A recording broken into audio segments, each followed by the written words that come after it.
We have explored the darkness beneath our cities and the traps of the deep desert. Storm drains where people vanish. Nuclear bunkers frozen in time. Narco tunnels carved by greed.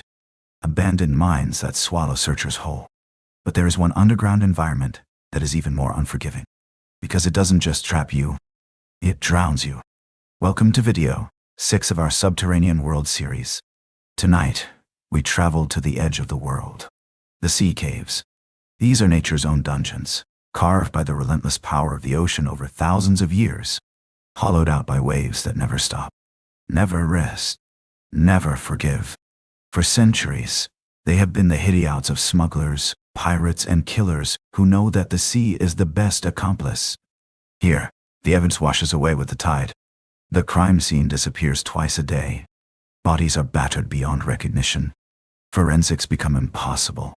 From the Blowhole Murders where victims are swallowed by the surf, to the tunnels carved into cliff sides for smuggling humans and drugs, to the diver who finds what should have stayed hidden forever. These are 7 true stories of the horrors of the tide. The Terranea disappearances. Palos Verdes, California. The cliffs here are stunning. Towering bluffs rising 300 feet above the Pacific Ocean. Layers of sedimentary rock, sandstone and shale compressed over millions of years. Now exposed. Eroding. The kind of coastline that ends up on postcards, on screensavers, in wedding photos. Couples get engaged on these cliffs. Tourists drive the winding coastal road just to see the views. The Terranea resort sits perched on the edge. Luxury accommodations. Infinity pools overlooking the ocean. Restaurants with floor-to-ceiling windows. It's paradise. But the beauty hides something deadly. The cliffs are unstable. The rock crumbles under its own weight. Every winter, when the storms come, sections collapse. Thousands of tons of earth and stone sliding into the churning water below. Hiking trails disappear overnight. Fences that were 10 feet from the edge are suddenly at the edge. Then, over the edge. Warning signs are posted everywhere. Danger. Unstable cliffs. Stay back from edge. Risk of collapse. But people don't always listen. They want the photo. They want to peer over the edge. They underestimate the danger. Every year, tons of rock slide into the ocean, taking hiking trails with them, taking overlooks, taking viewing platforms, sometimes taking people. And at the base of these towering cliffs, hidden from view unless you're on the water or hiking the treacherous lower trails, are the sea caves. Dozens of them, honeycombing the rock like Swiss cheese, carved by thousands of years of waves hammering the weakest points in the stone. The ocean finds cracks, exploits them and widens them, eventually boring completely through the cliff face, creating chambers, tunnels, labyrinths of stone and water. Some caves are small alcoves, maybe 10 feet deep, just a scoop in the rock face. Others extend deep into the cliff, 30 feet, 50 feet, 100 feet. Dark passages that twist and turn, branch into side chambers, dead ends, and the tide controls everything. At low tide, some of these caves are completely dry. You can walk into them, explore the chambers, see the rock formations sculpted by water, the pools filled with anemones and starfish, crabs scuttling across the wet stone. It's otherworldly, beautiful. But when the tide comes in, everything changes. The caves fill with water, slowly at first, then faster. The entrances become submerged. What was a dry chamber 20 feet deep becomes a churning mass of white water, and anything inside is trapped. The Palos Verdes Peninsula has a reputation among locals, among emergency responders, among the Coast Guard. People disappear here, not in large numbers, not enough to make national news or warrant federal investigation, but consistently, steadily, year after year. Someone goes hiking near the cliffs and never comes back. Someone goes down to explore the tide pools and vanishes. Someone is taking photos at sunset and is gone. The official explanation is almost always the same. Accidental fall, swept out by a rogue wave, misjudged the tide, underestimated the danger. But some cases don't fit that narrative. Some cases have details that don't add up. In 2009, a man named Marcus Chen went missing. He was 32 years old, software engineer from Torrance, an experienced outdoorsman who'd grown up in Southern California. He'd been hiking and camping since he was a kid. Boy Scouts. Knew the mountains. Knew the desert. Knew the coast. He wasn't reckless. Wasn't the type to take stupid risks. On a Saturday morning in March, Marcus told his roommate he was going to hike the trails near the Terranea resort. Said he wanted to get some exercise. Clear his head. He'd be back by evening. He took his car, a blue Honda Civic, drove to the public parking area near the trails, and that was the last time anyone saw him alive. When he didn't come home by midnight, his roommate called his phone. Straight to voicemail. By Sunday morning, the roommate filed a missing persons report. The Palos Verdes Estates Police Department opened an investigation. They found Marcus's car in the parking lot, locked. His backpack was on the front seat, visible through the window. Water bottle, granola bars, sunscreen, but no Marcus. Search teams were dispatched. Park rangers, police, search and rescue volunteers. They scoured the area throughout Sunday, checked every trail, every overlook, every accessible section of coastline, called his name, listened for responses. Nothing. On Monday, they brought in helicopters, flying along the coastline at low altitude, searching the water, the rocks, the beaches, looking for any sign. A piece of clothing, a shoe, a body. Nothing. Tuesday, Wednesday, Thursday. The search continued, expanded to cover miles of coastline. But the Palos Verdes Peninsula is vast, rugged. The cliffs make ground searches difficult. You can't access most of the base of the cliffs on foot. Too dangerous.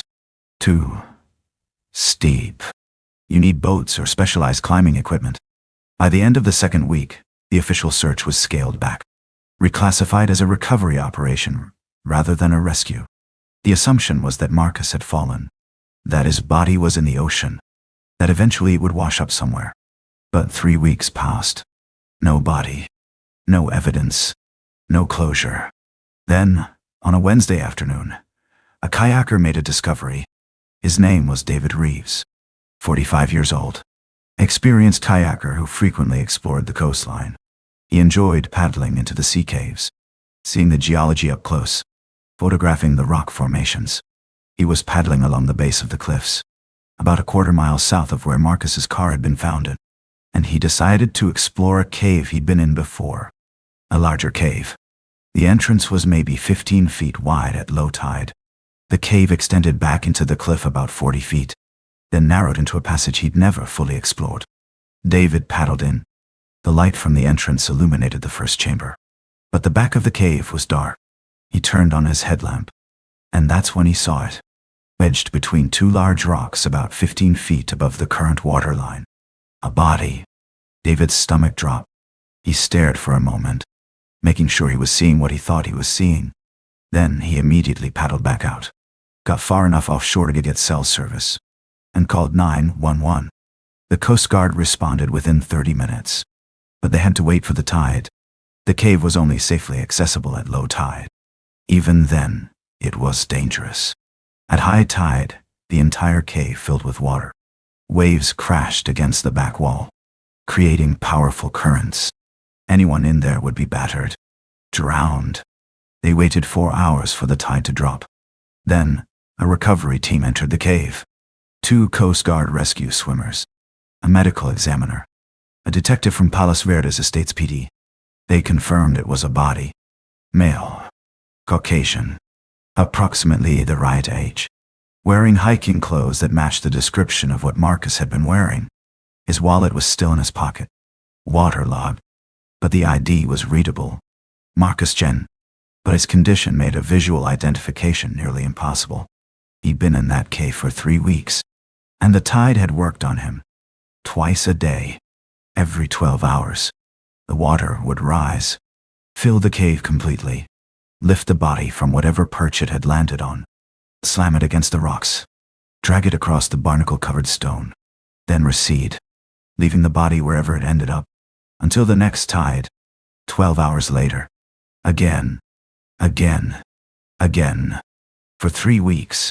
The ocean is a violent washing machine. It doesn't preserve. It destroys. Marcus's body was severely damaged. Every exposed bone was fractured. Multiple breaks in the arms, the legs, the ribs. His skull was cracked. His face unrecognizable. Deep lacerations covered his body, some down to the bone, where the barnacles and rocks had scraped him. Again and again. Soft tissue damage was extensive. The medical examiner documented everything, photographed every injury, catalogued every fracture. But determining a cause of death was nearly impossible. Too much damage. Too much trauma inflicted post-mortem by the environment. The autopsy took days. They x-rayed the entire body, looking for injuries that might have occurred before death. A bullet, a stab wound, blunt force trauma that predated the battering from the rocks. There was nothing conclusive. The fractures could have been from a fall, or from 3 weeks of being smashed against rocks by the tide. The lacerations could have been from hitting the cliff face on the way down, or from the barnacles. Toxicology screens came back negative. No drugs, no alcohol, no poisons. Nothing that would explain what happened. The circumstances of where he was found raised immediate questions. How did Marcus end up in that specific cave? The cave entrance was not visible from any hiking trail above. You couldn't see it from the cliff top. The terrain was too complex. The angle was wrong. You'd have to be on the water to know it was there.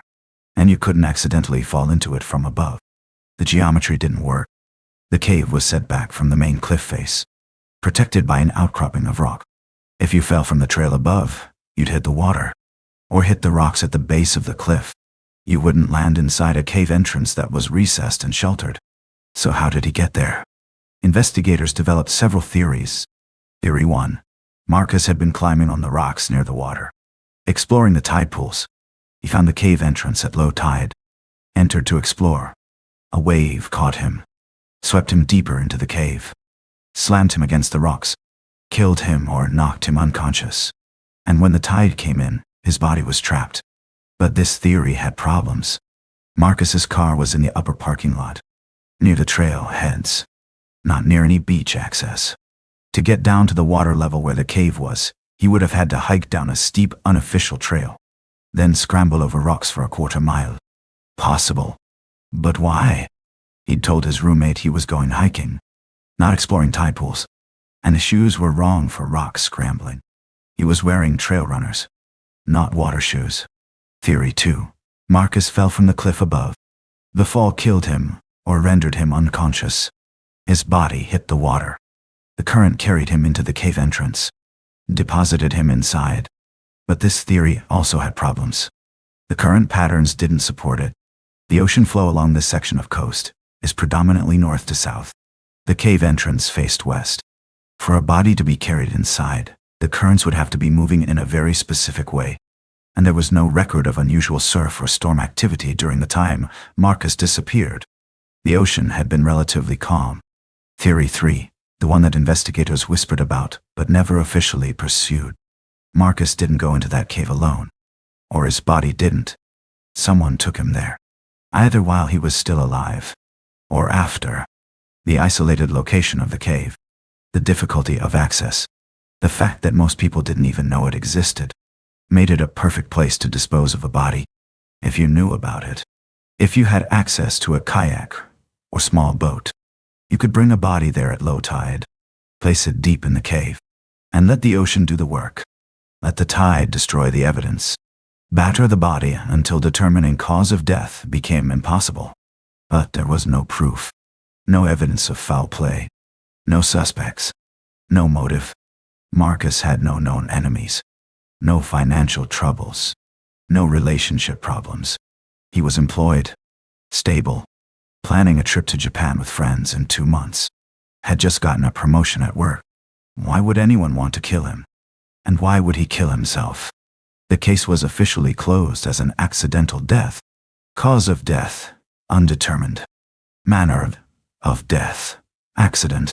But Marcus's family never accepted it. They hired a private investigator, who found nothing new. They contacted the media, but the story didn't gain traction. Just another hiking accident on a dangerous coast. Marcus Chen became another statistic, another name on the list of people who disappeared near the Palos Verdes cliffs. And he wasn't the first. And he wouldn't be the last. In 2012, 3 years after Marcus, a woman named Jennifer Lawson went missing. She was 41 years old, divorced, lived in Manhattan Beach. She'd gone for a walk along the coastal trails one Sunday morning. Her car was found in the same parking lot where Marcus's had been found. Her body was recovered 6 months later, in a different sea cave, 2 miles south. She'd been in the water so long that identification was only possible through dental records. Cause of death: undetermined. In 2015, a teenager named Brian Keller vanished, 17 years old, high school senior. He'd driven to Palos Verdes after school, told friends he wanted to watch the sunset, take some photos for his photography class. His car was found on a cliffside overlook, doors locked. His camera was on the passenger seat, memory card still inside. The last photo was of the ocean, taken at 6:47 p.m. Sunset. Beautiful. He was never found. No body. No evidence. Just gone. In 2018, 2 scuba divers exploring the underwater caves off Palos Verdes found skeletal remains, caught in a crevice about 20 feet below the surface. The bones were old, weathered. They'd been there for years, maybe decades. DNA testing was inconclusive. The bones were never identified. Just another mystery. The Palos Verdes coastline also has the Dominator shipwreck, a 300-foot concrete ship that ran aground during a storm in 1961. The ship was being towed to Hawaii to be sunk as a breakwater, but the tow line broke during a storm. The ship drifted, ran aground on the rocks off Palos Verdes, and has been there ever since. 60 years. Slowly breaking apart. Rusted metal beams and rebar sticking out of the surf like the ribs of a dead whale. Concrete chunks scattered across the rocky shore. It's become a landmark, a tourist attraction. People hike down to see it, take photos, climb on the pieces that are accessible. But it's also dangerous. The wreck creates unpredictable currents around it. Riptides, undertows, water funneling between the chunks of concrete, accelerating. People have drowned near the wreck, been swept against the sharp metal, cut, trapped underwater by the currents. In 2016, a man drowned near the Dominator. He'd been swimming with friends. Strong swimmer, lifeguard certified, but he got caught in a current near the wreck. His friends saw him go under, called for help. His body was recovered 3 hours later, a quarter mile away, washed into one of the sea caves. The combination of unstable cliffs, hidden sea caves, powerful tides, unpredictable currents, and the shipwreck makes the stretch of coastline uniquely deadly. Park rangers have posted warning signs everywhere. Dangerous cliffs, stay back. Unpredictable waves, keep off rocks. Strong currents, no swimming. But people don't always listen. They want the photo. They want the experience. They want to explore.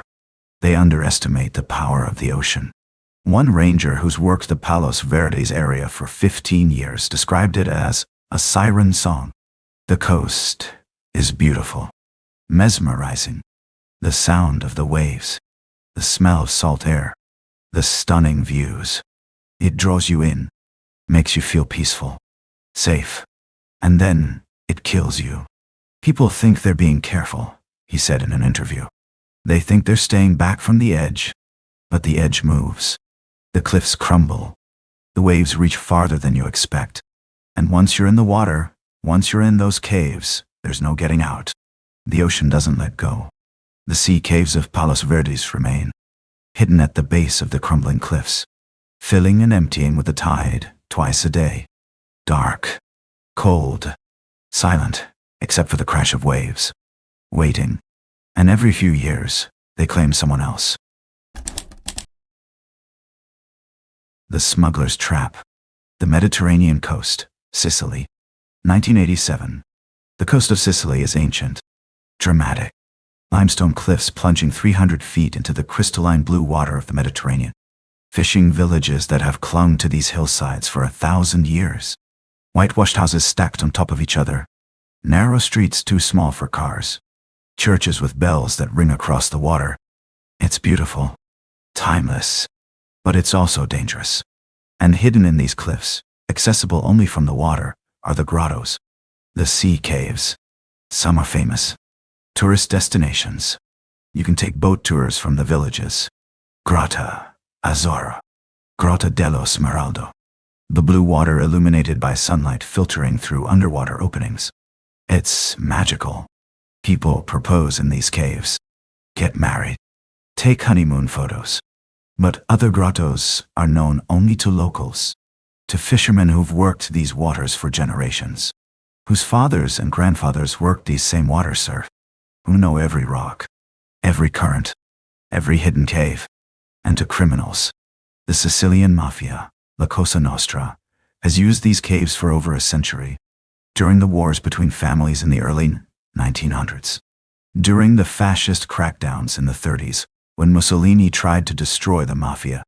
During the Maxi trials of the 80s when hundreds of mafiosi were prosecuted. The grottos provided perfect hideouts. Weapons caches.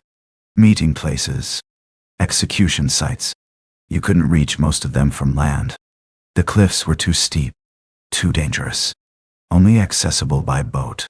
And only if you knew exactly where to go. Which caves had chambers large enough to hide an ant. Which had air pockets that stayed dry even at high tide. Which had back passages that led deeper into the cliff. Away from prying eyes. In the summer of 1987, two fishermen from the village of Terracini made a discovery that would expose an entire network. Their names were Paolo and Salvatore. Brothers. Both in their 50s. They'd been fishing these waters their entire lives. On a Tuesday morning in July, they were checking their nets just after dawn. The best time. Before the sun got too hot. Before the tourist boats started running. They were working near a grotto they'd known since childhood. A cave the locals called Grotta delle Colombe. The Grotto of the Doves. Named for the birds that nested in crevices high in the cave walls. The entrance was narrow. Maybe 3 meters wide.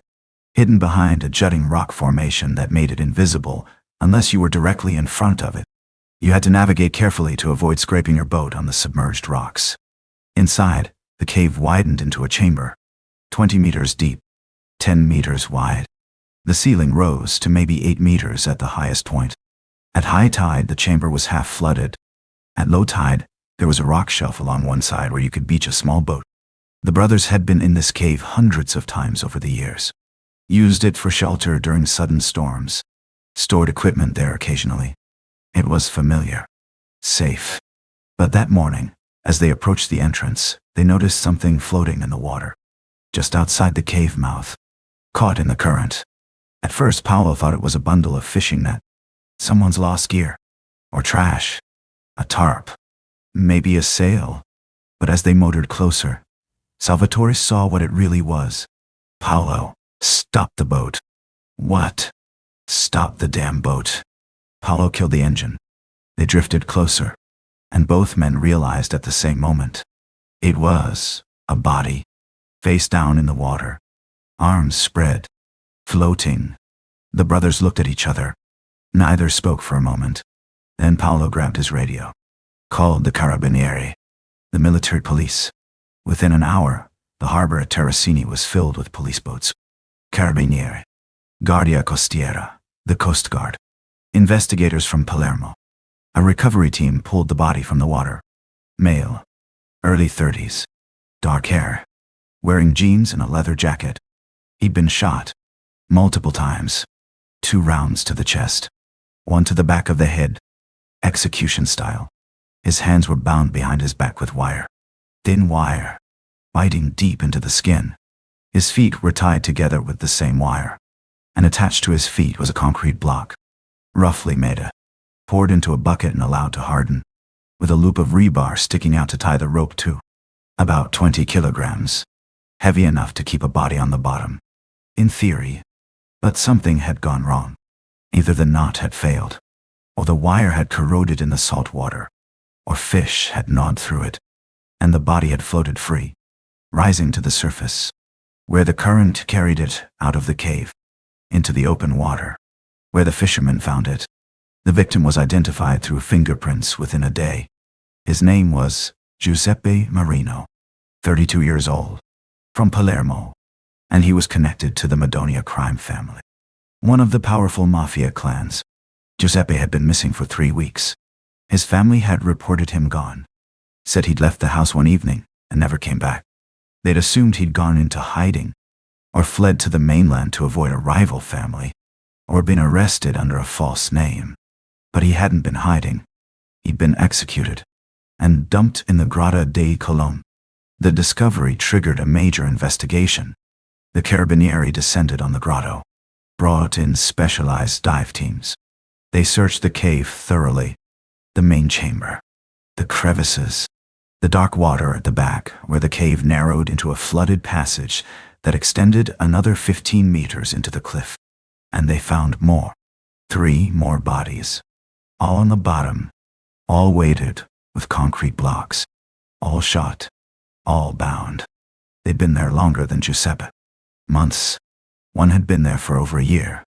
The cold water and darkness had slowed decomposition, but identification was difficult. The faces were unrecognizable. Fish had done their work, but fingerprints could still be lifted from 2 of them. Both were mafia connected. Both had been reported missing. Both had been assumed to be in hiding or dead. Now there was confirmation. The investigation expanded rapidly. If one grotto was being used as a dumping ground, were others? Over the next 2 months, the Carabinieri systematically searched every accessible sea cave along a 100-kilometer stretch of the Sicilian coast. They found more bodies. 2 in a cave near Sinisi, 1 in a cave near Carini, 4 in a cave system near Mondello. 17 bodies total. Some were mafia rivals, members of families at war. Others were informants, pentiti, turncoats who'd cooperated with police, or were suspected of cooperating. Others were business owners who'd refused to pay protection money, or civilians who'd witnessed something they shouldn't have saw. The grottos had been perfect hiding spots, isolated, accessible only by boat. The salt water and fish destroyed evidence, made identification difficult, and the mafia families had been using them for decades. But the investigation revealed something else, something current. The caves weren't just being used for body disposal. They were being used for active smuggling operations. Narcotics, weapons, and people. Investigators found evidence in several caves. Waterproof containers, heavy-duty plastic bins with locking lids. Some still contained drugs, cocaine, heroin, wrapped in layers of plastic. Others contained weapons, handguns, submachine guns, ammunition, all wrapped in oiled cloth to prevent rust. And in one cave, they found recent evidence of human trafficking. Blankets, empty water bottles, food wrappers, the remains of a makeshift camp. Someone had been held there, or hidden there, waiting. The Carabinieri began surveillance operations, setting up observation posts on the cliffs above certain caves, positioning patrol boats offshore, using night vision equipment, waiting. They didn't have to wait long.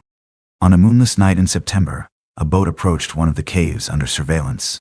A Zodiac, rigid-hulled inflatable boat, black, no lights, 3 men aboard. The Carabinieri watched through night vision as the Zodiac navigated into the cave entrance, disappeared into the darkness.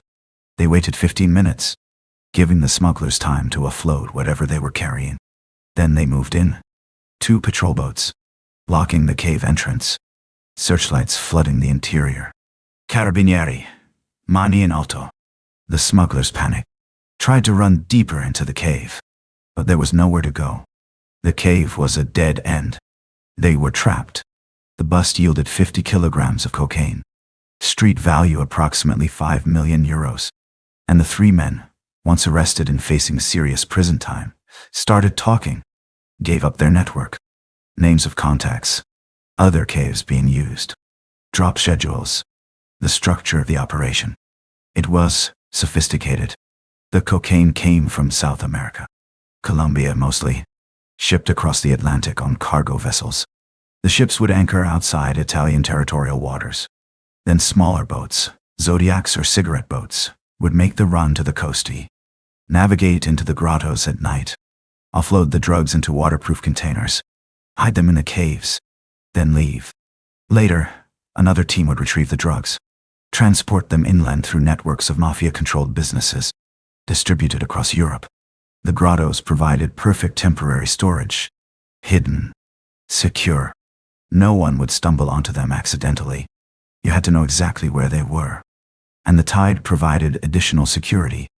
At high tide, many of the caves were completely flooded. The storage area submerged, accessible only by diving, which meant even if someone found the cave, they wouldn't find the drugs unless they knew where to look. One particular cave, the Carabinieri never released the location publicly, had been extensively modified. Someone had carved crude steps into the limestone, leading from the water level at low tide up to a higher chamber that stayed dry. They'd installed waterproof LED lighting, powered by solar panels hidden in the scrub vegetation on the cliff above. Cables ran down the cliff face, camouflaged, into the cave. They'd even installed a bilge pump system to keep the upper chamber dry even during high tide or storms. It was infrastructure, investment, permanent installation. This wasn't small-time operation.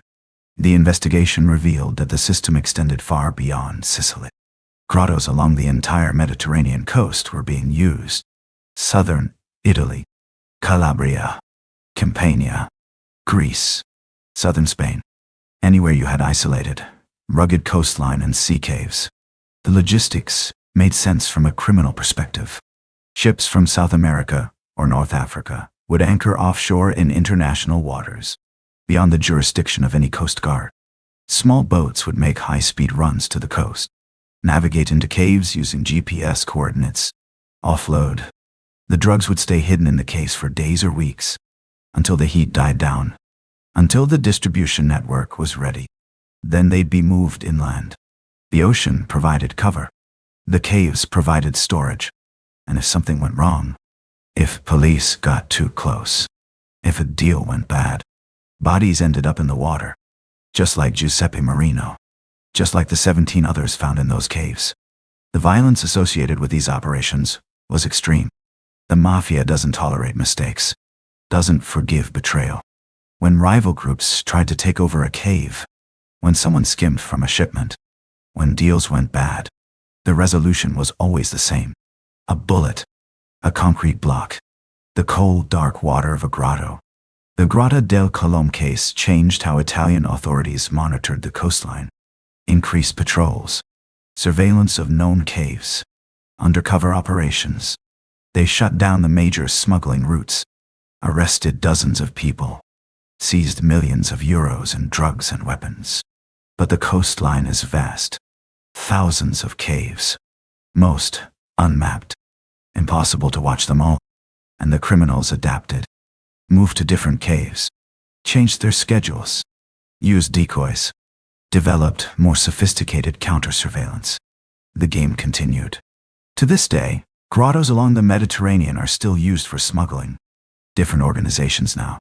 The traditional mafia has weakened, but Nigerian networks have moved in. Albanian groups, Eastern European syndicates. The product mix has changed too. Still drugs, but also weapons. And people. Human trafficking routes that bring desperate migrants from North Africa and the Middle East. The boats land on isolated beaches at night, or navigate into caves where the migrants wait. Hidden from coastal patrols, hidden from satellites, hidden from drones, until transport can be arranged. The caves that once sheltered ancient Greek sailors, that hid Roman pirates, that concealed medieval smugglers, now shelter modern criminals who understand that the sea keeps secrets, that the tide washes away evidence, that darkness and isolation provide perfect cover for things that should never see the light. The Blowhole Murder. The physics are simple. Pressure builds. Water finds the weakest point and erupts. Most people think of blowholes as tourist attractions. A natural fountain rain. A photo opportunity. Families gather at the rail. Children point. Cameras click. But on the Oregon coast, investigators learned what happens when the blowhole becomes the scene. When the spray turns red, and the body doesn't come back up. Thor's well sits on the edge of Cape Perpetua, a circular sinkhole carved into black basalt. At low tide, it looks like a drain, a stone mouth, open to the air. At high tide, it becomes a geyser. Water shoots 50 feet into the air.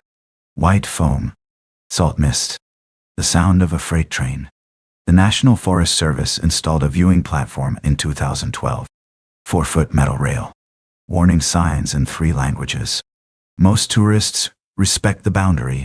They film from a safe distance. They marvel at the power. They leave. But some people get closer. They climb over the rail. They lean out. They test the edge. And on March 17, 2019, a man named Derek Carlisle tested it too far. Derek was 32 years old. A line cook from Portland. He'd been working at a downtown gastropub for 5 years. Decent wages. Long hours. No upward mobility. He lived with his girlfriend, Amanda Pierce. They'd been together 3 years. Engaged for 6 months. But the relationship had fractures. Money. Trust. The weight of small resentments. Amanda worked as a dental hygienist. She made more than Derek. She reminded him of that during arguments. On March 16th, they'd fought about wedding expenses. Amanda wanted a venue on the coast. Derek said they couldn't afford it. The argument escalated. Amanda said she was tired of waiting. Derek said he was tired of her judgment. They went to bed in silence. The next morning, Amanda suggested a drive. Clear the air. Get out of the city. Derek agreed. They left Portland at 9 a.m. Drove south on Highway 101. The coast was gray. Waves heavy. Wind cold. They stopped for coffee in Newport. Barely spoke. By 2 p.m., they reached Cape Perpetua. Amanda pulled into the parking lot. She said she wanted to see Thor's well. Derek didn't argue. They walked the trail in silence. A quarter mile from the lot to the viewing platform. The tide was rising. The blowhole was active. Every 12 seconds, a wave hit. The pressure built. The water erupted. Tourists gathered at the rail. Derek walked ahead. Amanda stayed near the trailhead. She told police later that she'd needed space. That she'd watched Derek from a distance. That she'd seen him climb over the rail. She'd shouted at him to come back. He'd ignored her. Then a wave hit. The blowhole erupted. And Derek was gone. The first responders arrived at 4:47 p.m. Lincoln County Sheriff. Coast Guard Station Yakina Bay. Volunteer search and rescue. Amanda was sitting on the rocks near the platform. Her hands were shaking. Her face was wet.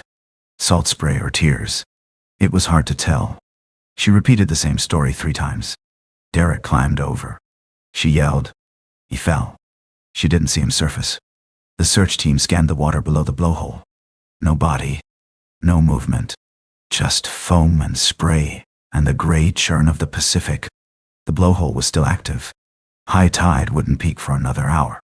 One of the divers, a man named Luis Ortega, volunteered to rappel into the shaft.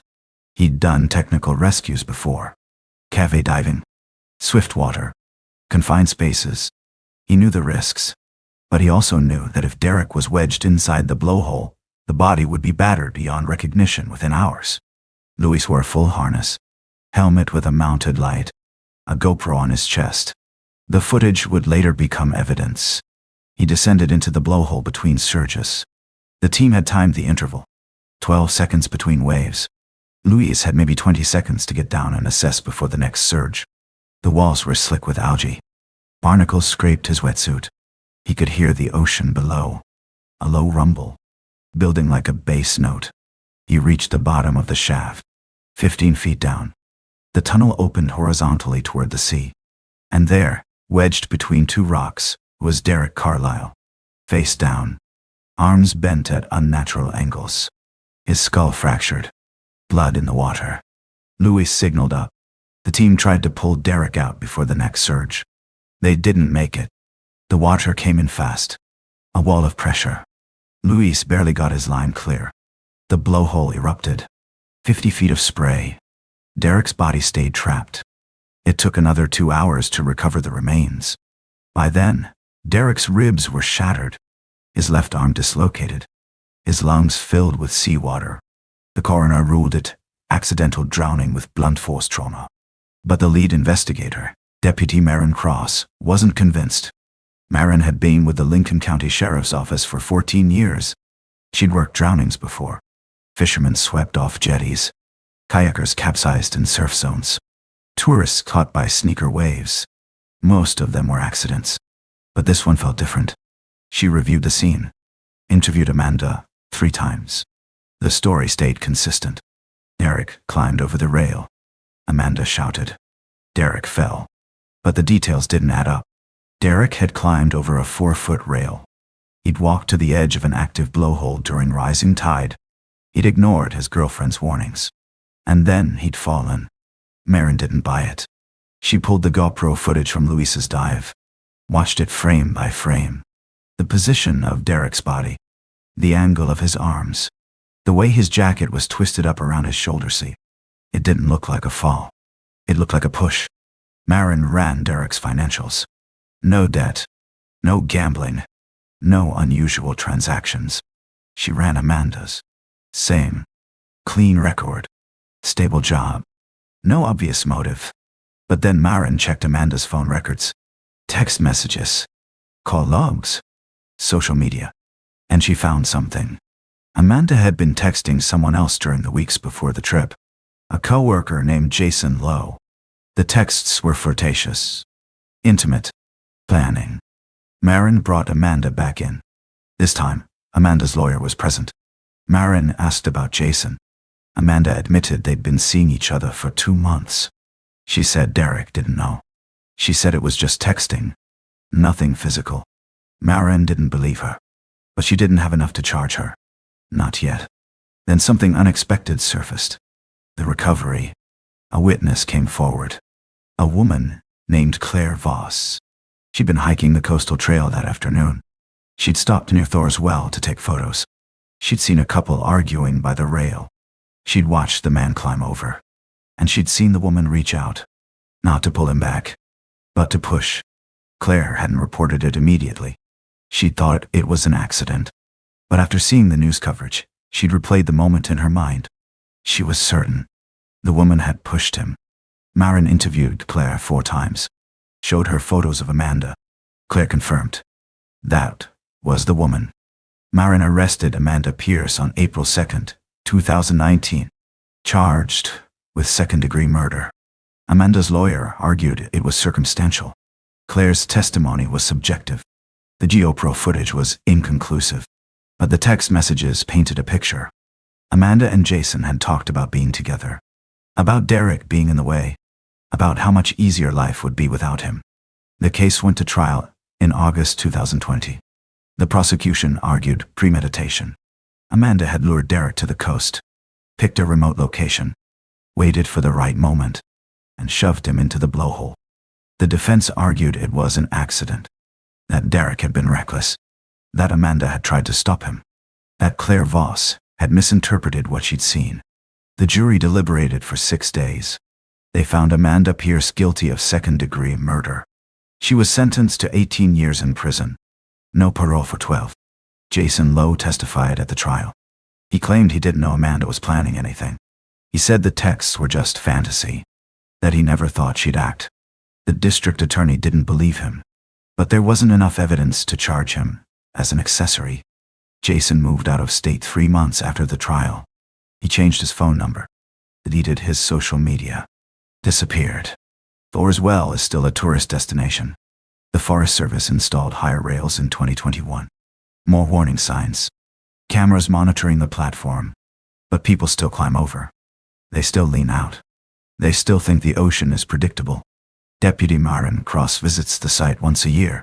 On March 17th, she stands at the rail, watches the blowhole erupt, and she thinks about Derek Carlisle. About how easy it is to make someone disappear when the ocean is doing the work for you. The Chinese tunnels of the coast. The history is uncomfortable. The evidence is still there. Beneath the boardwalk. Beneath the restaurants. Beneath the surface of a city that prefers to forget. In the late 800s, the West Coast was built on exploitation. Chinese laborers dug the tunnels, hauled the stone, carved the infrastructure into cliffs and coastline. And when they were no longer useful, they were discarded. Some were forced underground, literally, kept in tunnels, worked to death, buried in the dark. And on the coast of California, those tunnels still exist. Wet, cold, filled with secrets. Loyola, California, a wealthy enclave north of San Diego. Boutique shops, cliffside mansions, seven-figure ocean views. Tourists flock to the cove. Sea lions bark on the rocks. Kayakers paddle through kelp forests. It's picturesque, clean, sanitized. But beneath the luxury, there's a different story. In 2016, a construction crew was renovating a building on Prospect Street, a historic structure, built in 1892. Originally a shipping company headquarters, later a hotel, now luxury condos. The crew was digging out the basement, reinforcing the foundation for seismic upgrades. And they broke through a wall. Behind it was a staircase, carved into sandstone, descending into darkness. The crew foreman, a man named Rick Salazar, called the city building department. They sent an inspector. The inspector took one look and called the Loyola Historical Society. The society sent Dr. Evelyn Cho. She specialized in Chinese-American labor history. She'd written 2 books on the subject, and she'd heard rumors of coastal tunnels. Whispers. Old maps with annotations that didn't match modern streets. Stories passed down through families. But she'd never seen one. Until now. Dr. Cho descended the stairs with a flashlight, a respirator, and a structural engineer named Paul Mendez. The air was damp. Smelled like salt and rot. The walls were slick with moisture. The steps were narrow, barely wide enough for one person. Carved by hand. Chisel marks still visible in the stone. She counted 42 steps. At the bottom, the staircase opened into a tunnel. 6 feet high, 4 feet wide, extending in both directions. The ceiling was shored with wooden beams. Some of them had collapsed. Dr. Cho followed the tunnel north.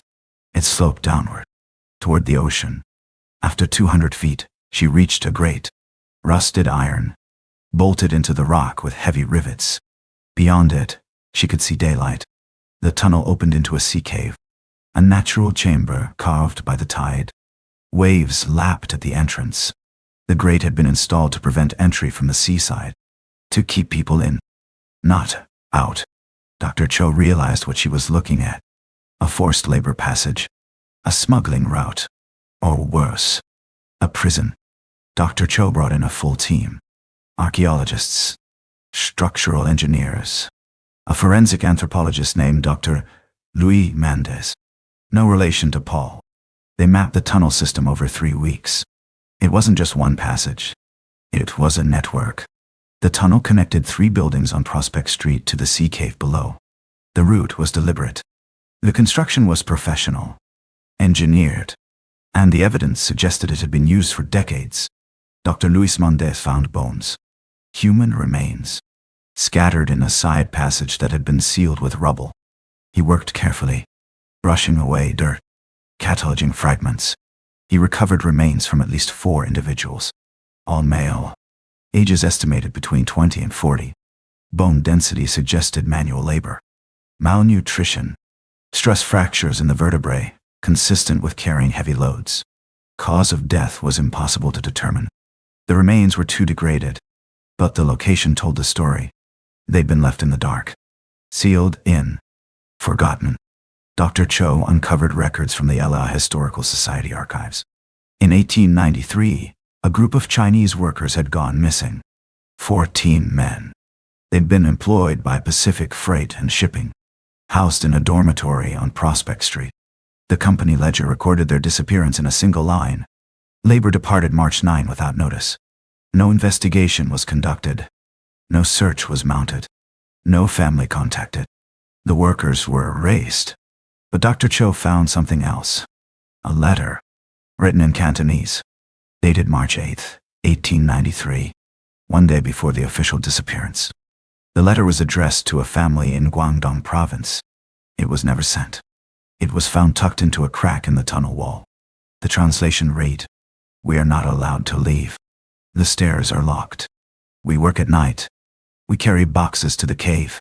They say we will be paid next week. I do not believe them. If you do not hear from me, I am in the ground. The letter was unsigned. Dr. Cho framed it. It's now part of the permanent collection at the Chinese Historical Society of America in San Francisco. The tunnel system was closed to the public in 2017. The entrances were sealed with concrete. The bones were reinterred at Mount Hope Cemetery in San Diego. A small memorial plaque was installed. Most people don't know it's there. Dr. Cho published her findings in the Journal of American Ethnic History. She called it the Loyola Labor Network, a system designed to move workers in secret, to isolate them from the community, to control their movement, to exploit them without witness, and when they were no longer useful, to dispose of them. The city of La Jolla issued a brief statement, acknowledged the findings, expressed regret, did nothing else. The buildings on Prospect Street remain open. Luxury condos, high-end restaurants, art galleries. Tourists walk above the tunnels every day. They sip wine on balconies overlooking the cove. They take selfies with sea lions. They don't know what's beneath their feet. The climb. In 2018, a local journalist named Marcus Tran revisited the story. He'd grown up in Loyola. His great-grandfather had been a laborer on the coast in the 1890s. Family stories said he disappeared. No body, no record, just gone. Marcus wondered if his great-grandfather had been one of the men in the tunnel. He filed Freedom of Information requests, interviewed descendants of other workers, cross-referenced immigration records with company ledgers. He pieced together a network that extended beyond Loyola. Similar tunnels had been found in San Francisco. The so-called Shanghai tunnels beneath Chinatown used to move workers from ships to basements, to trap them underground, to control them through isolation. In Seattle, tunnels connected the waterfront to buildings in Pioneer Square. In Portland, basements beneath the Old Town District led to the Willamette River. All of them were built by Chinese labor. All of them were used to exploit that labor. And all of them were erased from official history. Marcus published a long-form article in the San Diego Reader. He titled it, "The Tunnels We Don't Talk About." It went viral, shared thousands of times. The response was mixed. Some people called for memorials, historic markers, educational programs. Others called it revisionist history, said it was dredging up the past, that it wasn't relevant to modern Loyola.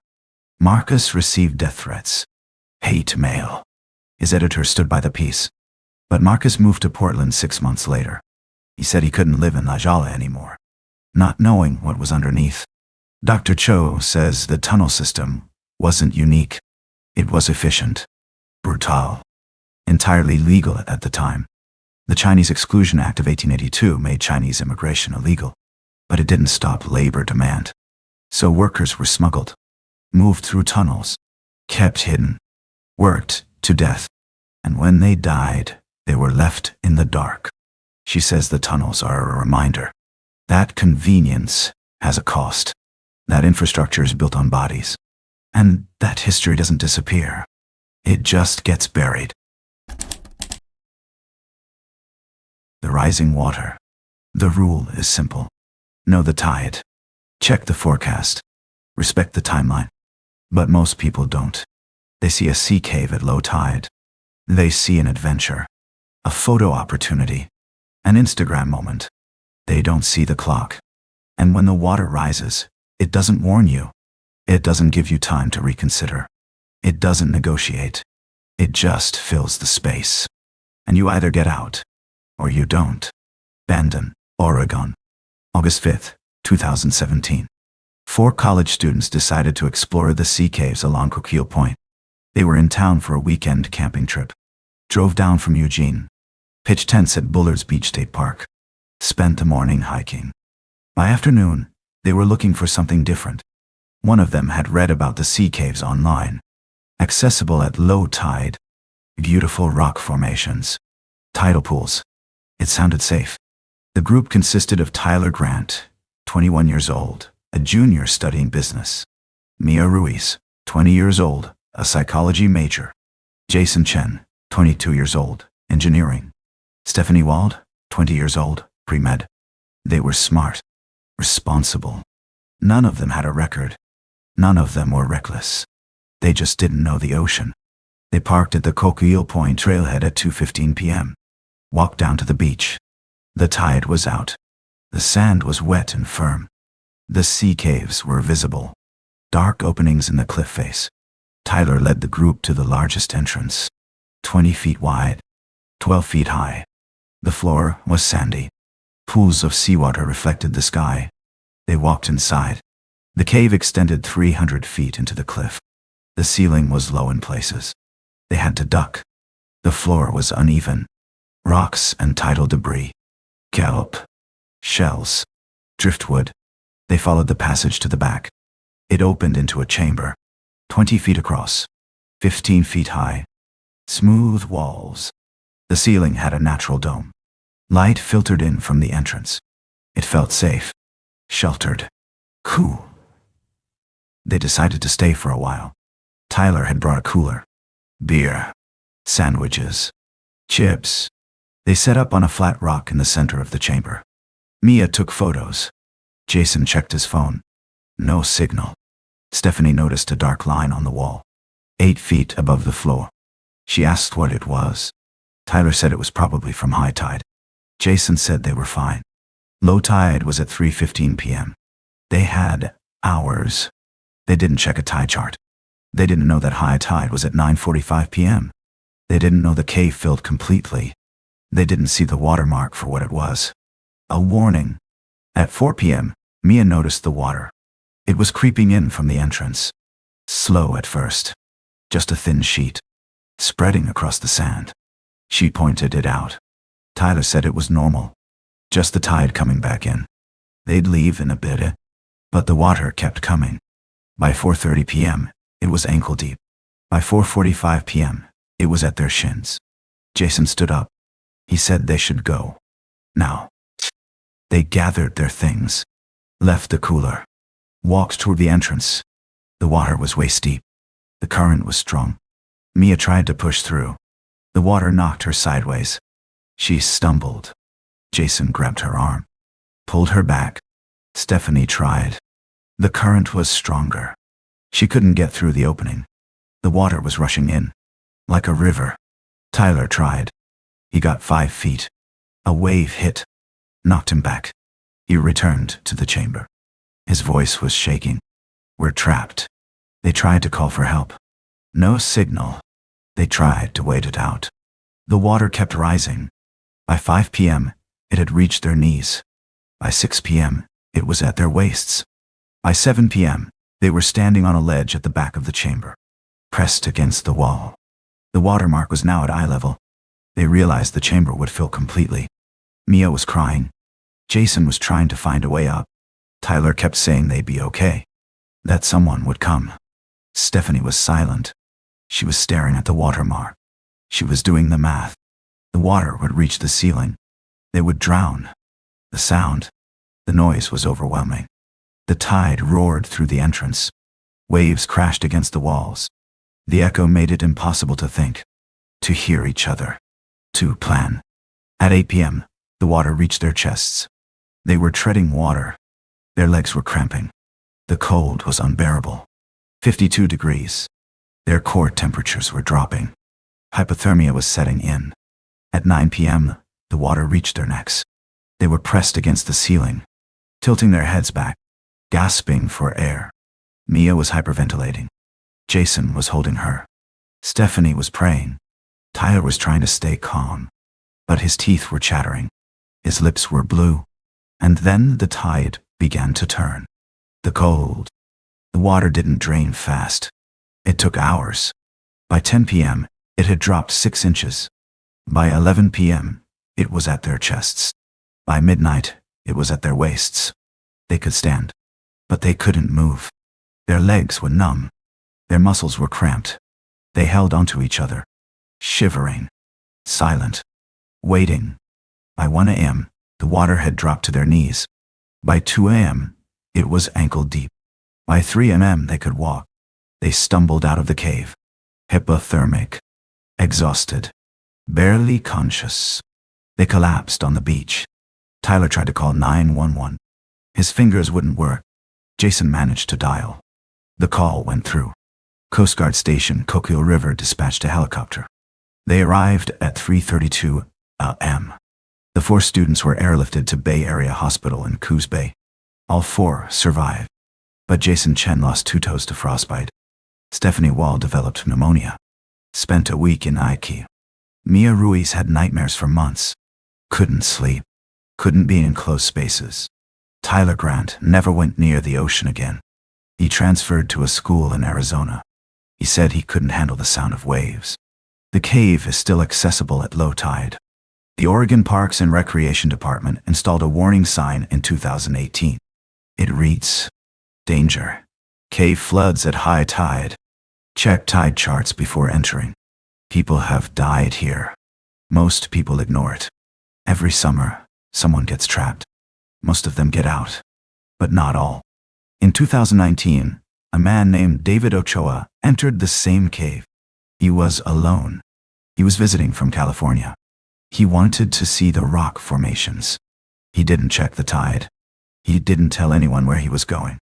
His body was found 3 days later, wedged in a crevice at the back of the chamber, drowned. His phone was in his pocket. 9 missed calls, 4 voicemails. His family had been trying to reach him. They'd reported him missing. Search and rescue found his car in the parking lot. They checked the caves. They found him on the 3rd sweep. The watermark is still there, 8 feet above the floor. A dark line in the stone. A reminder that the ocean doesn't negotiate. It doesn't care about your plans, your photos, your timeline. It just rises. And if you're still inside when it does, the ocean wins. The cliffside killer. The view is breathtaking. That's the problem. People stop. They stare. They step closer to the edge. And sometimes, they don't step back.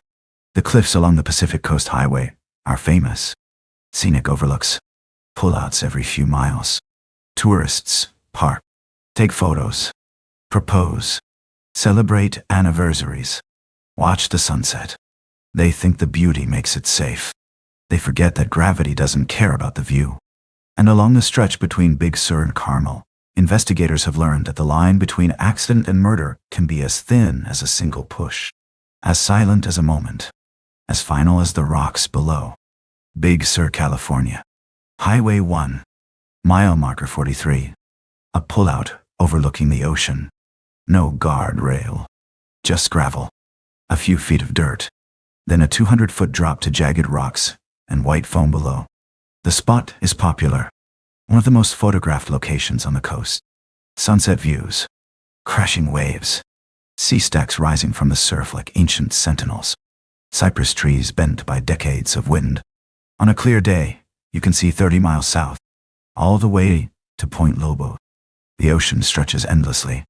Blue fading to gray. Gray fading to horizon. It's the kind of place that makes people feel small, insignificant. Some people find that comforting. Others find it terrifying. On September 12, 2015, a woman named Rachel Moreno was found at the base of the cliff. She was 28 years old. A graphic designer from San Jose. She'd been living with her boyfriend for 2 years. Working remotely. Freelancing for tech startups. Designing logos. Building websites. She had clients in 3 states.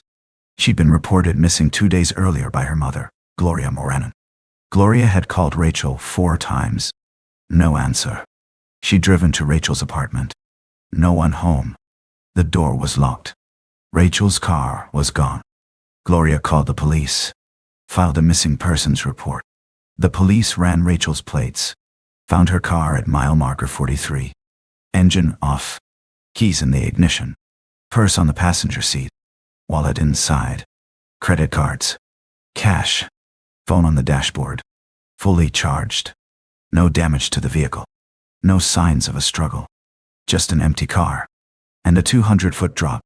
The California Highway Patrol arrived first. Officer Daniel Reyes. He'd worked the coast for 6 years. He'd seen this before. Too many times. He looked over the edge. Saw nothing. The rocks below were sharp. Black basalt. Waves crashing. Spray rising 30 feet. If someone had fallen, the body could be anywhere. Wedged between rocks. Pulled out by the tide. Scattered along the coastline. He called Monterey County Search and Rescue. The team arrived at 3 p.m. 8 members. Rappelling gear. Medical equipment. Body bags. They descended the cliff face in pairs. The rock was slick, covered in lichen and sea spray. The wind was strong, gusting to 25 miles per hour. It took 40 minutes to reach the bottom. They spread out, searched the rocks, the tide pools, the crevices, and 30 feet from the waterline, wedged between two boulders, they found Rachel Morenon. Her body was broken.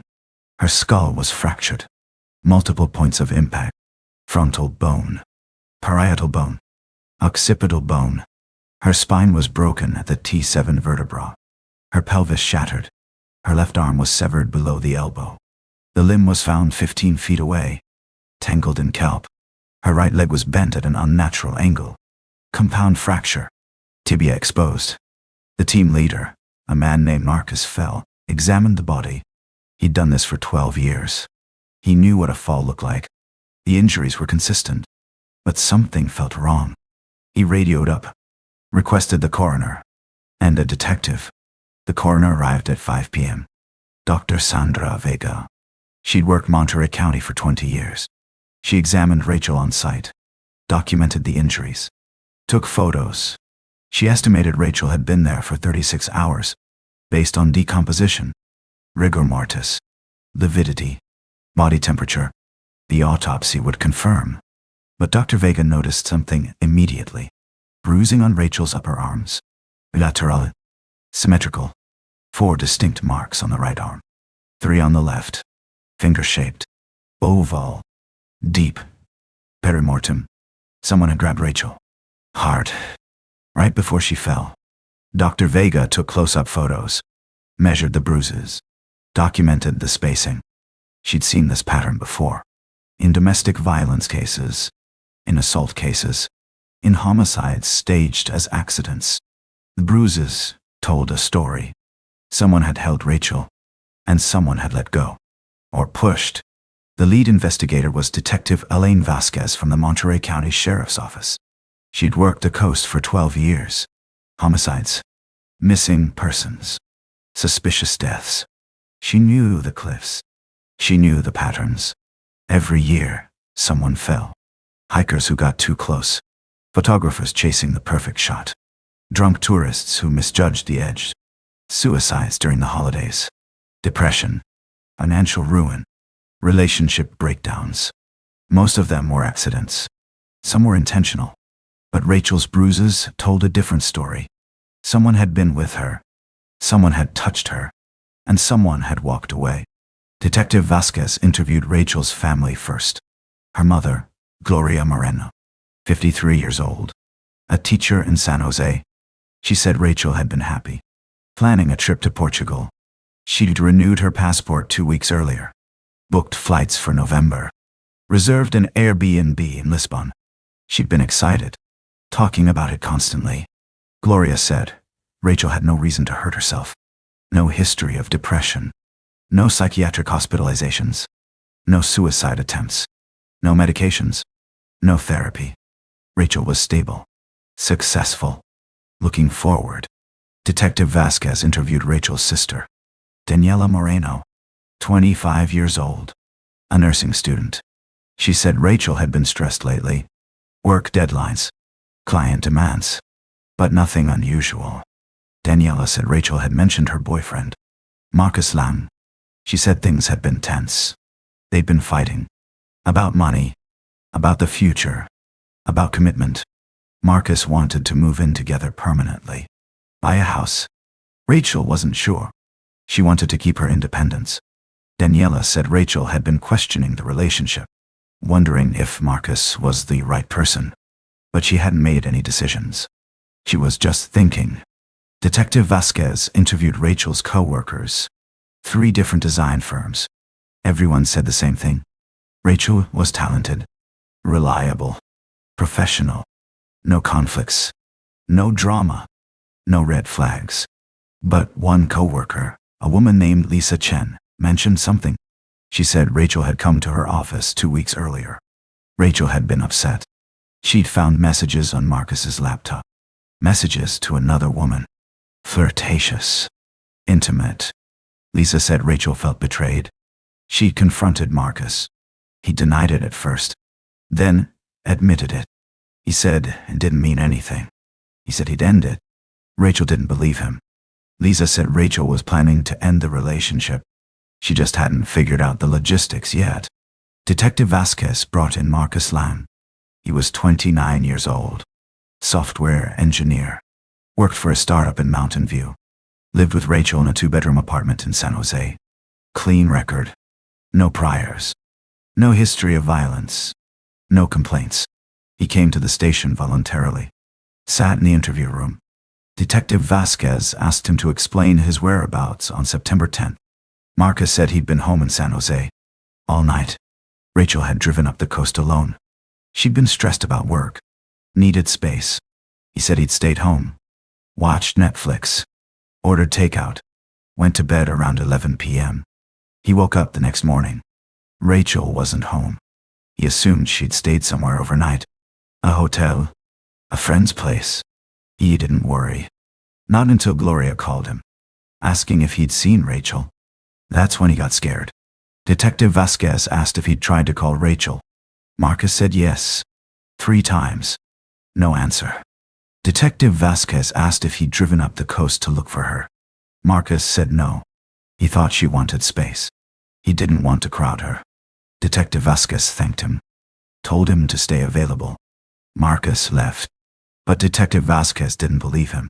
She pulled Marcus's phone records. Tower pings. Location data. GPS. On September 10th, at 7:53 p.m., Marcus's phone pinged a cell tower near Big Sur. Again, at 8:37 p.m. Again, at 9:14 p.m. Again, at 11:14 p.m. 4 times. All within range of mile marker 43.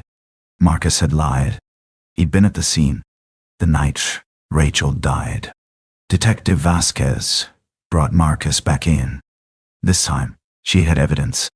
She placed the phone records on the table. Asked Marcus to explain.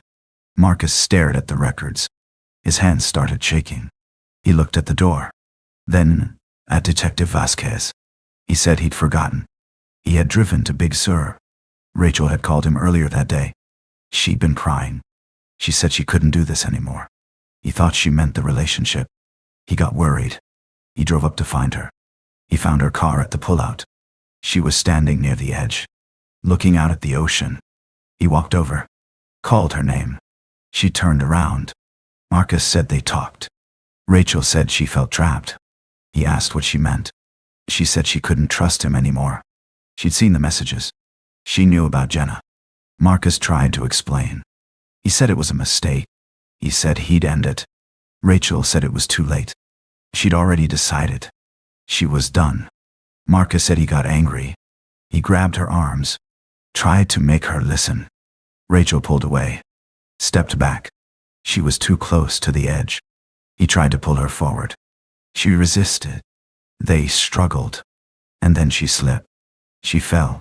He watched her disappear over the edge. He heard the impact.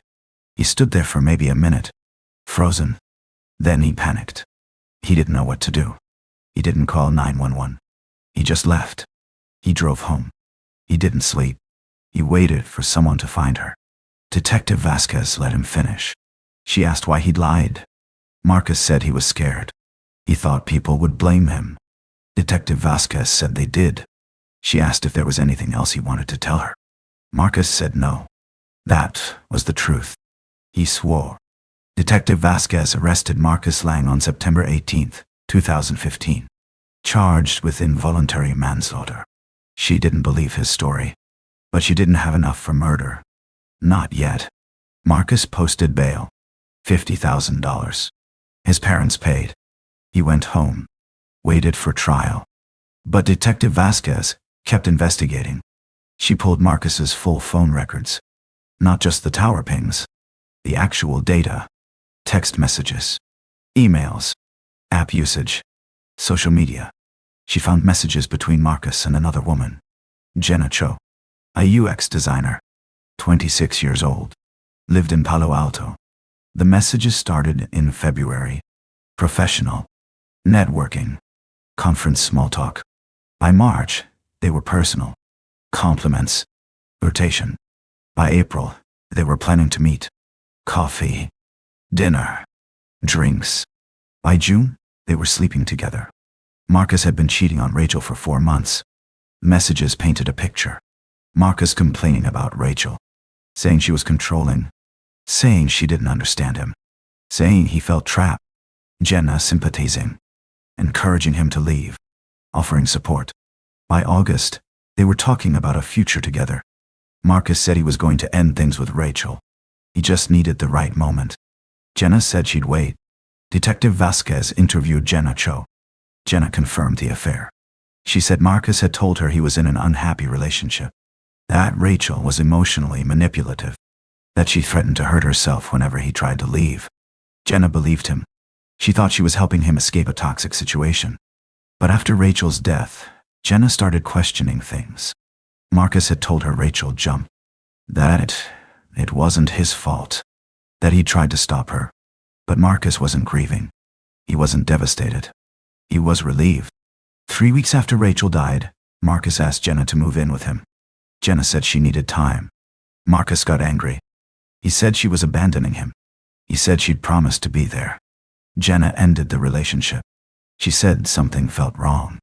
She said Marcus's story didn't add up. And she called Detective Vasquez.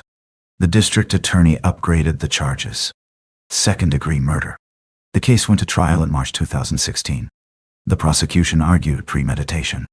Marcus had motive. Rachel was leaving him, taking everything. The apartment was in her name. The dog was hers. The furniture was hers. Marcus would lose his stability, his home, his life. He was already planning a future with Jenna. Rachel was in the way. The prosecution argued Marcus had lured Rachel to the cliffs, told her they needed to talk, waited until dark, and pushed her. The evidence was strong.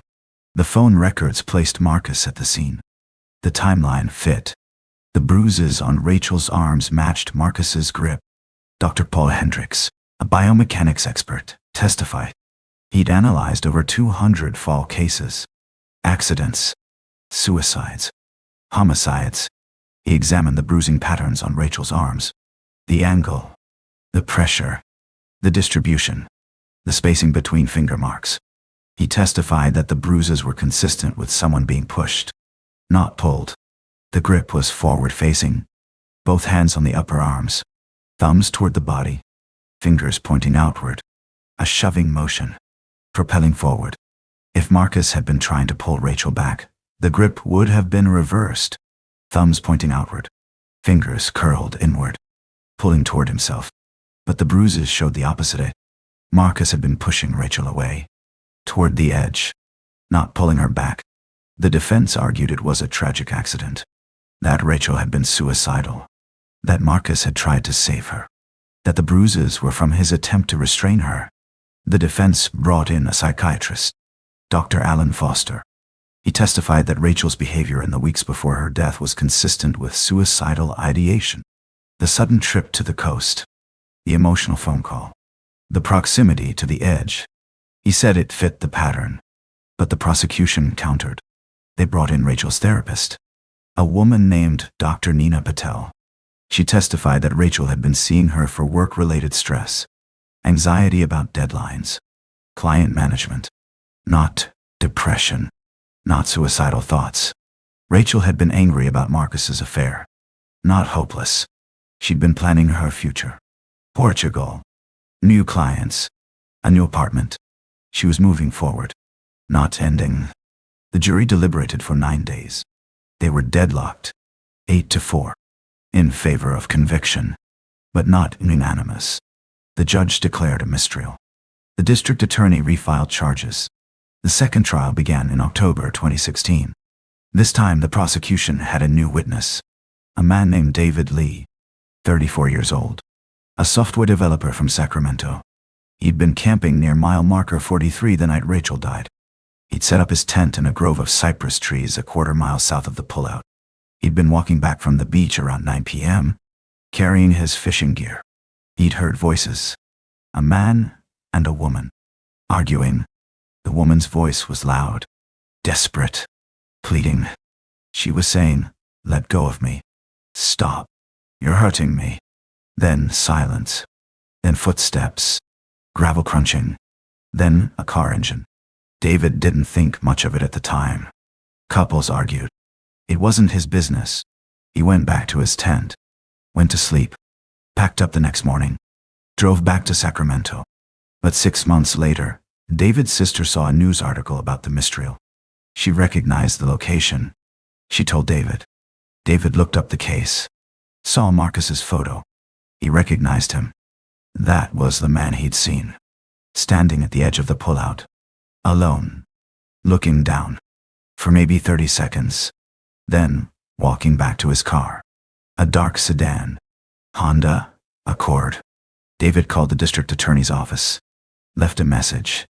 The prosecutor called him back, interviewed him, brought him in. David testified at the second trial.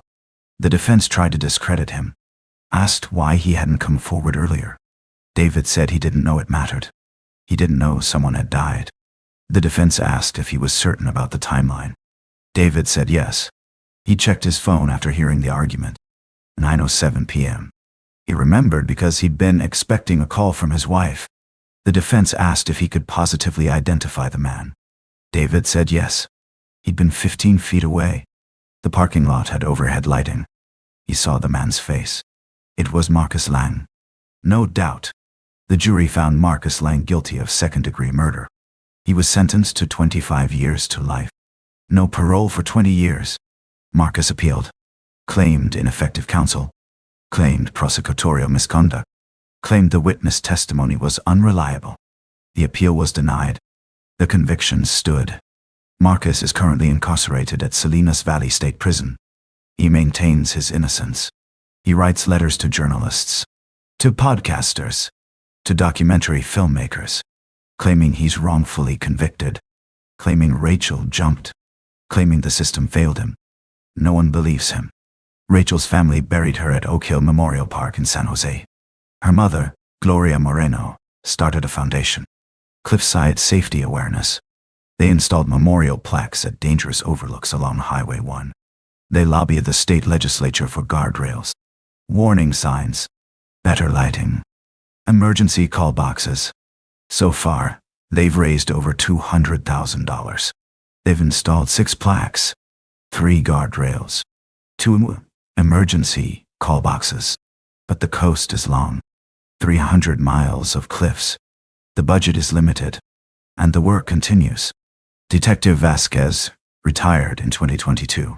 After 30 years in law enforcement, she said the Rachel Moreno case stayed with her. It was the one that almost got away. If David Lee hadn't come forward, if the jury had remained deadlocked, Marcus would have walked. She said the coast is deceptive, beautiful, but deadly. She said people trust the view. They don't see the danger until it's too late. She said the difference between an accident and murder is often just a push, a moment, a decision. And the cliffs don't care which one it was. They just take the body. The pullout at mile marker 43 is still accessible. No guardrail was ever installed. Budget constraints, jurisdictional debates, environmental impact studies, bureaucratic delays. There's a small memorial. Flowers replaced every few months by Gloria. A photo of Rachel smiling, taken in Portugal years earlier. A plaque that reads, "In memory of Rachel Moreno." She loved this view. She did not choose to leave. Most people drive past without stopping, but some people still pull over. They stand at the edge. They look down. They take photos.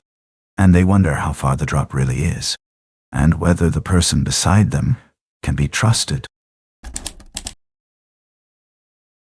The Blue Grotto Mystery. The ocean keeps secrets. It hides them in darkness, in pressure, in cold, in depth. Most of those secrets stay hidden. The currents move them.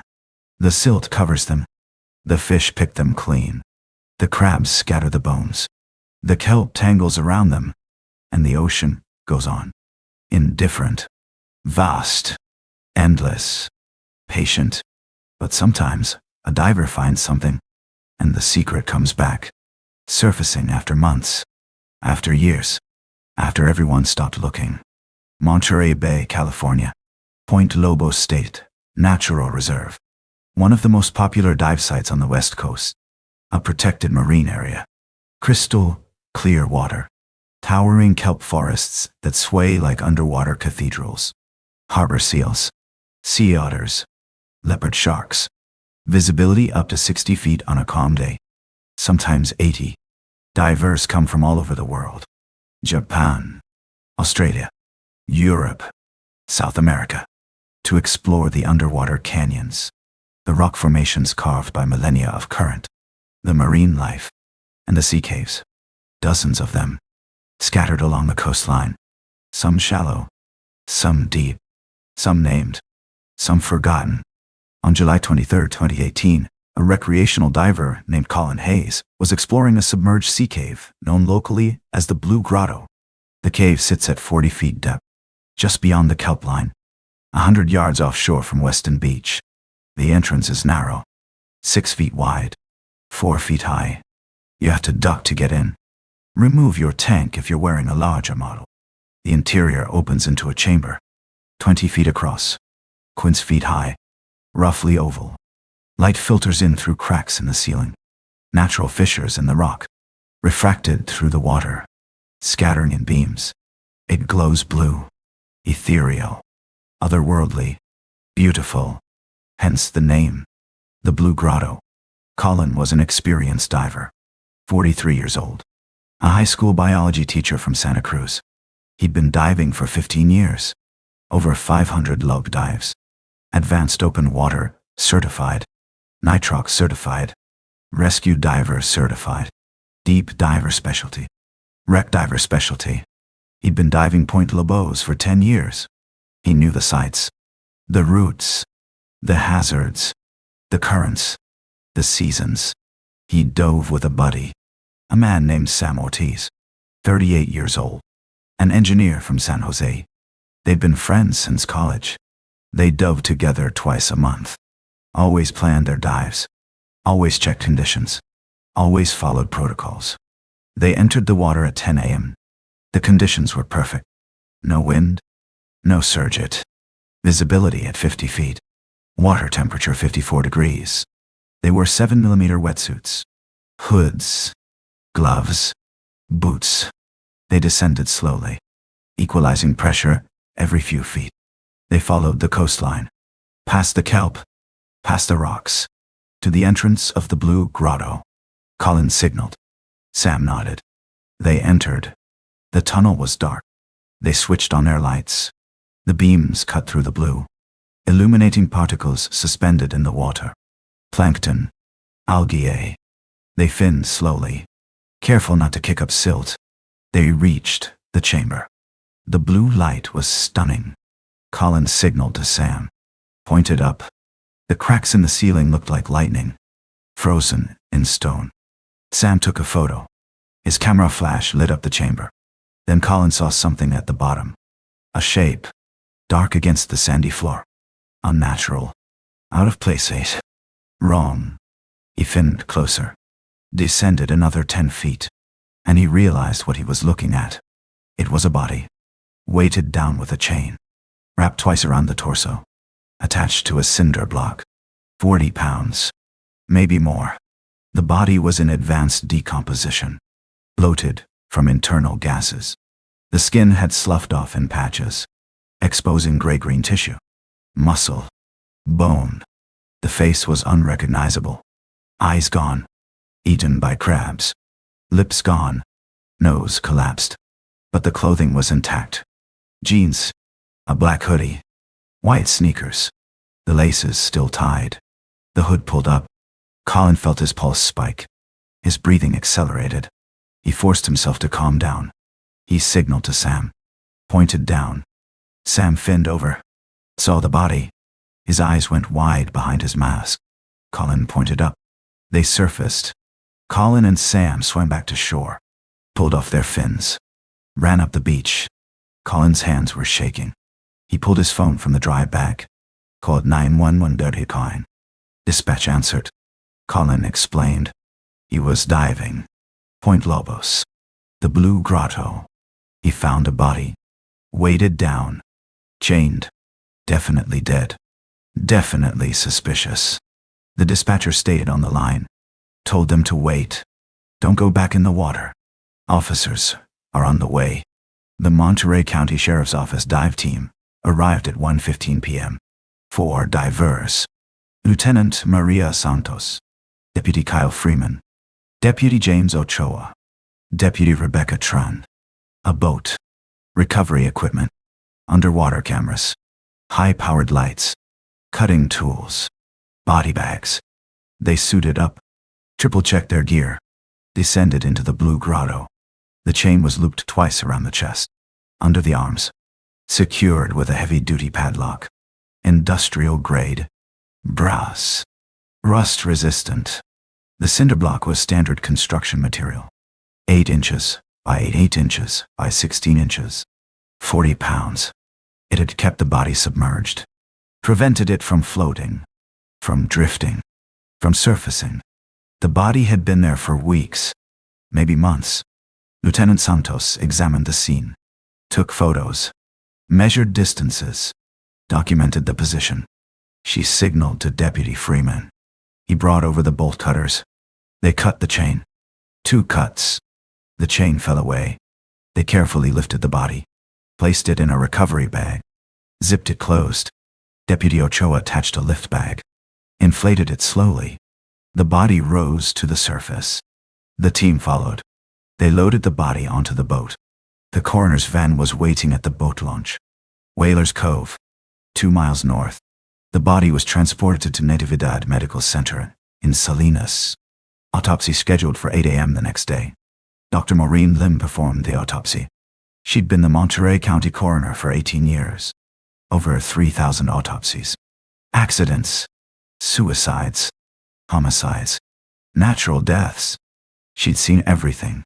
But drownings were always difficult. The ocean changed the body. Made timelines harder. Made identification harder. Made cause of death ambiguous. But not this time. The body was male. Age estimated between 30 and 40, based on bone density and dental wear. Height 5 feet 9 inches. Weighed approximately 160 pounds before decomposition. Cause of death was drowning. Water in the lungs. Foam in the airways.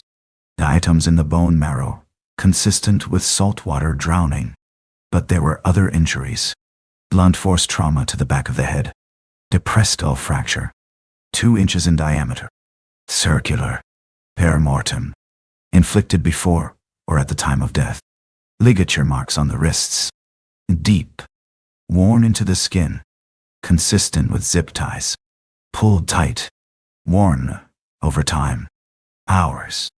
Maybe days. This wasn't an accident. This wasn't suicide.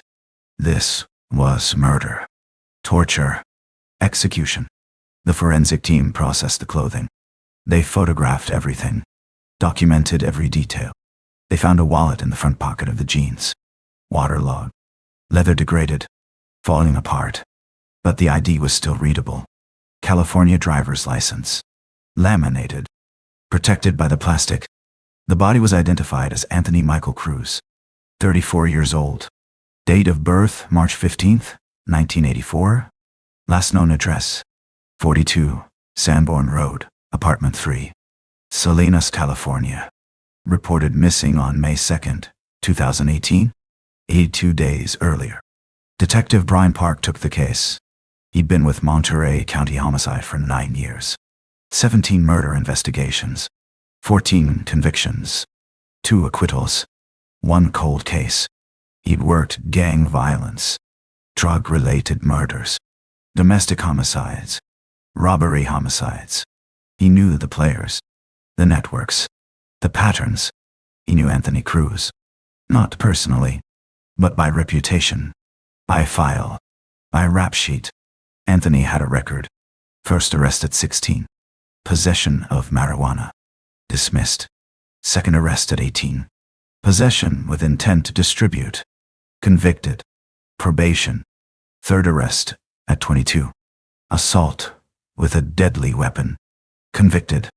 2 years at Salinas Valley State Prison. Released at 24. Fourth arrest at 28. Distribution of methamphetamine. Convicted. 3 years. Released at 31. He was on probation. Required to check in monthly with his parole officer. Richard Delgado. Detective Park interviewed Delgado. Delgado said Anthony had been checking in regularly. No violations. No missed appointments. Clean drug tests. He seemed to be staying straight. But at his last check-in on April 28th, 4 days before he disappeared, Anthony had seemed nervous. Distracted. Looking over his shoulder. Checking his phone constantly. Delgado asked if everything was okay.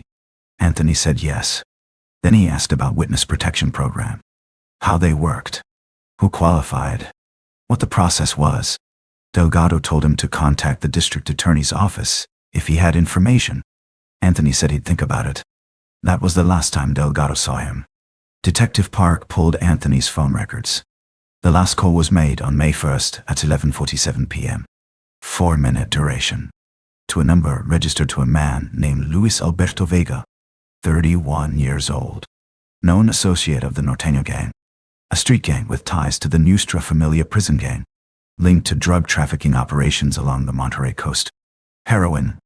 Methamphetamine. Cocaine. Multiple arrests. Possession. Distribution. Assault.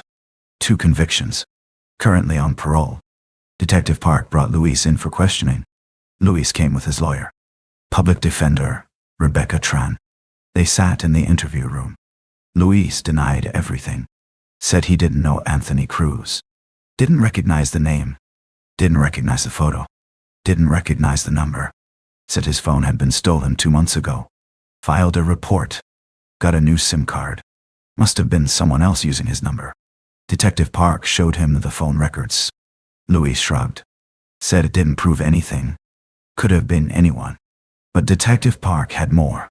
He pulled Luis's phone location data. Cell tower pings. GPS coordinates. On May 1st, at 11:47 p.m., Luis's phone was in Salinas, near the intersection of Elizal Street and Sanborn Road, 3 blocks from Anthony's apartment.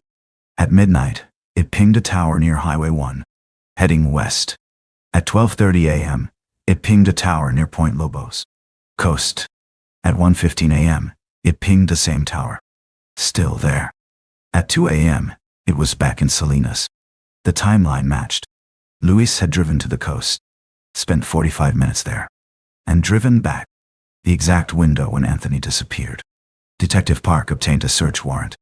He searched Luis's property, a small house on Terrace Street in Seaside. He found nothing in the house. No weapons. No drugs. No evidence of Anthony. No blood. No signs of struggle. But in the garage he found Luis's truck. 2012 Ford F-150. Extended cabin. Black. Detective Park called in the forensic team. They processed the truck bed. Looked for blood. Used luminol. Sprayed the entire bed. Turned off the lights. Shined the UV light. The entire bed lit up. Blue glow. Blood. Lots of it. Someone had cleaned it. Scrubbed it. Hosed it down. But blood seeps into cracks. Into seams. Into microscopic grooves. You can't clean it all. Not without chemicals. Not without bleach. And even then, traces remain. The team swabbed 23 samples. Sent them to the lab. DNA analysis. The results came back in 3 weeks. 21 of the samples matched Anthony Cruz. The blood was his. Recent. Within the last 3 months. The truck bed had been covered in Anthony's blood. Detective Park arrested Luis Vega on August 15, 2018, charged with first-degree murder. Luis lawyered up immediately. Refused to talk. Invoked his Fifth Amendment right. But the evidence was overwhelming. The phone records placed Luis at Anthony's apartment the night he disappeared. The location data placed Luis at Point Lobos around the time Anthony was killed. The blood in Luis's truck matched Anthony. The timeline fit. The forensics fit. Everything pointed to Luis. The prosecution argued that Luis had lured Anthony to a meeting, told him they needed to talk. Business. Money. Something. Picked him up in Salinas. Drove him to the coast. Killed him. Weighted the body. Dumped it in the Blue Grotto. The motive was retaliation. Silencing a witness. Detective Park interviewed other Norteño associates. Confidential informants. Gang members picked up on other charges. Word on the street was that Anthony had been cooperating with law enforcement, providing information on Norteño drug operations. Names. Locations. Supply chains. Distribution routes. Who was moving what. Where it was coming from. Where it was going. Anthony had been trying to work a deal. Reduce his probation. Get relocated. Start over. But someone found out. Luis found out. The gang ordered the hit. Luis carried it out. The defense argued circumstantial evidence. No murder weapon. No confession. No direct witnesses. No surveillance footage. No physical evidence placing Luis at the Blue Grotto. But the jury didn't need a smoking gun. The blood in the truck. The phone records. The timeline. The motive. It was enough. They deliberated for 2 days. Found Luis Vega guilty of first-degree murder with special circumstances. Lying in wait. Use of a deadly weapon. Gang enhancement. He was sentenced to life without the possibility of parole. Anthony Cruz was buried at Garden of Memories Cemetery in Salinas. Section D. Plot 123. His mother, Maria Cruz, attended the trial every day. Sat in the front row. Listened to every testimony. Looked at every photo. Every piece of evidence. Every witness. She said she knew Anthony was involved in dangerous things. She'd begged him to leave the life. To move away. To start over somewhere new. Arizona. Texas. Nevada. Anywhere. But Anthony said he couldn't. He said they'd find him. He said there was no way out. He was right. Maria said the hardest part was not knowing. For 82 days, she didn't know if Anthony was alive or dead. She imagined him in Mexico, hiding, or Nevada, working under a fake name, or prison, arrested somewhere far away. She never imagined him at the bottom of the ocean, weighted down, forgotten. She said finding the body was a relief. At least she could bury him. At least she could say goodbye. At least she had answers. Even if the answers were terrible. Colin Hayes, the diver who found Anthony, said he still dives the Blue Grotto. He goes back once a month. He says it's important. He says if he stops diving there, the fear wins. But it's different now. He said every time he descends into the chamber, he thinks about what was there. About how close the ocean came to keeping that secret forever. He said if he'd been diving a different site that day, if the visibility had been worse, if he'd taken a different route, if he'd surfaced 2 minutes earlier, if he'd been 2 feet to the left, Anthony Cruz would still be down there, weighted in the dark, 40 feet below the surface. Another missing person. Another cold case. Another family without answers. Another mother wondering. The Blue Grotto is still a popular dive site. Point Lobos doesn't advertise what happened there. The State Parks Department didn't install a memorial. They didn't close the site. They didn't restrict access. They didn't change the name. They just moved on. Business as usual. Divers still explore the chamber. They take photos of the blue light. They marvel at the kelp forests. They watch the seals. They swim through the canyons. Most of them don't know a body was found there. And the ocean doesn't tell them. It just keeps moving. Keeps hiding. Keeps waiting for the next secret to sink. Keeps counting the bodies. Keeps covering the evidence. Keeps erasing the past. Until someone shines a light in the wrong place. And the truth comes back.